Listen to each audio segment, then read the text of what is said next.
Hi, my name is Budo and welcome to my first patch video on the music I make. This month's piece is pretty much special to me because this is based on a book by Mitch Albom, The Magical Strings of Frankie Presto, as this book inspires me about the love for music and also its relations around and surrounding it. So I had a lot of fun dealing with a lot of resources that I had for this project as well, and also exploring outside of my comfort zone in music too. Having an opportunity to deal with different samples and different sounds actually to widen my capacity in thinking on what I want to make in the music, and with different resources that I have in my DAW, it brings up a big impact in my music as well. And I learned to dive into symphonic sounds like violins and also deep basses, which I tend not to touch a lot on.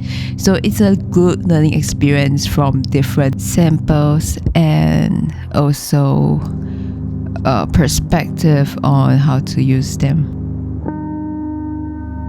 I have always been amazed with tip loops from probably 2021 because of Bucket Amulet, and they illustrated the great use of using tip loops and this unorthodox method of making music inspires me to start on tip loops. I've always made music using different guitar pedals on a guitar, but have never dreamt about using pedals on a different object, which is a tip loops. Other than Buck and Amulet showing me the first step onto making my own first tip loops, the other person or artist that I would say inspired me to use guitar pedals on a tape loop was Alessandro Cortini, where he illustrated the use of a distortion pedal and also a reverb pedal,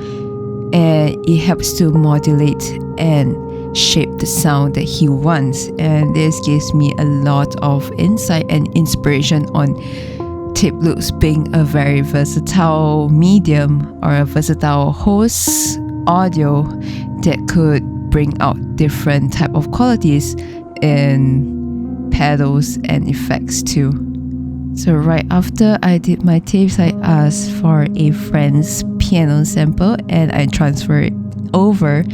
And using afterneath of Quaker devices pedals, I modulate the sound and shape it with reverb and also alternating the voltage of it.